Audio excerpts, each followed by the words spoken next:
সামাজিক সাংস্কৃতিক সম্পর্ক গড়ে ওঠা ছাড়া এই রাজনৈতিক সংস্কার টেকসই হবে না। মানুষের জন্য নিরাপদ, সমৃদ্ধ, মর্যাদাশীল জীবন নিশ্চিতকরণে সরকারের অভিপ্রায়ের একটি প্রতিফলন। মাননীয় স্পিকার, আগেই উল্লেখ করেছি, ফ্যাসিবাদী শাসনামলে অর্থনৈতিক নীতি পরিকল্পনায় বৃহত্তর জাতীয় স্বার্থকে জলাঞ্জলি দিয়ে ক্ষুদ্র দলীয় ও গোষ্ঠীগত দুরভিসন্ধি ছিল প্রধান প্রবণতা।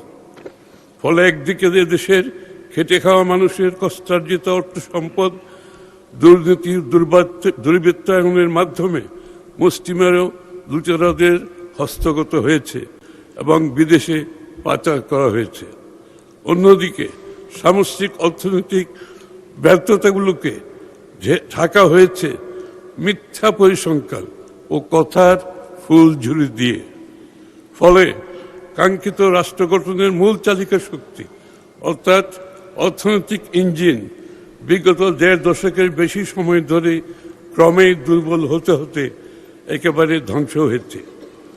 আমরা সেই ধ্বংসস্তূপের মধ্যে থেকেই নতুন যাত্রার প্রতিশ্রুতি বাস্তবায়ন করতে চাইছি। মাননীয় স্পিকার, নির্বাচনী ইশতেহারে আমরা গণতন্ত্র, জবাবদিহিতা, সুশাসন, ন্যায়ভিত্তিক উন্নয়ন এবং অর্থনৈতিক সুযোগের বিস্তারের উপর জোর দিয়ে একটি মানবিক, গণতান্ত্রিক, কল্যাণমুখী বাংলাদেশ গড়ে তোলার রূপরেখা উপস্থাপন করেছিলাম।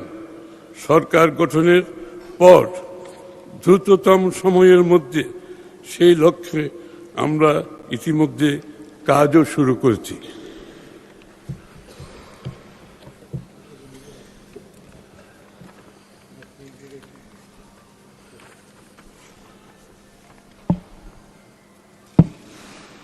মাননীয় স্পিকার, জনগণের গৌরবময় গণ অভ্যুত্থানের ফলশ্রুতিতে তৈরি হওয়া নতুন গণতান্ত্রিক আকাঙ্ক্ষা বাস্তবায়নে আমাদের এই অনন্য অভিযাত্রার শুরুতেই ভূ রাজনৈতিক অস্থিরতার জেরে আমরা নতুন ও তীব্রতর চ্যালেঞ্জের মুখোমুখি হয়েছি।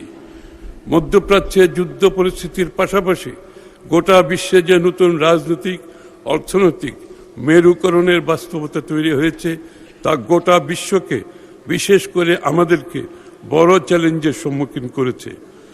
দেশের অর্থনীতির ভগ্নদশার পাশাপাশি বৈশ্বিক অস্থিরতার তৈরি হওয়া নতুন ঝুঁকিসমূহ মোকাবিলার প্রত্যয়কে কেন্দ্র রেখেই আমরা এবারের বাজেট স্থিতিশীলতা, বিনিয়োগ, উৎপাদন, কর্মসংস্থান, সর্বোপরি ন্যায্যতাকে মূল বিবেচনায় নিয়ে পরিকল্পনা করেছি, সামষ্টিক কৌশল নির্ধারণ করেছি।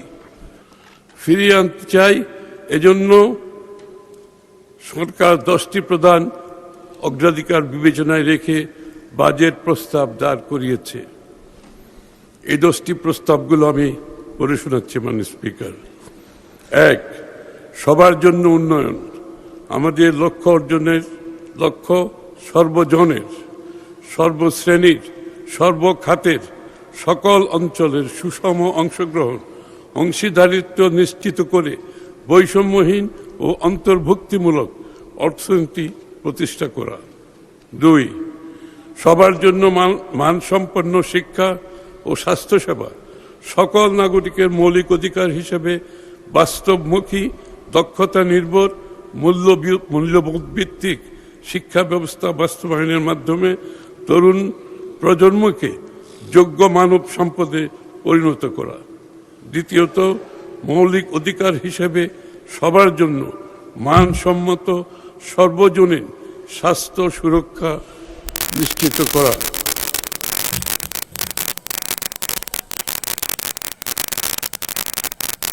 5. বিনিয়ন্ত্রণকরণ, ডিরেগুলেশন এবং সাশ্রয়ী ও সহজীকৃত ব্যবসার পরিবেশ সৃষ্টি করা। বিনিয়ন্ত্রণের মাধ্যমে সরকারি কাজে বিলম্ব ও অপ্রয়োজনীয় ধাপ পরিহার করে একটি স্বচ্ছ, সহজ ও সাশ্রয়ী ব্যবসা সহায়ক পরিবেশ গড়ে তোলা।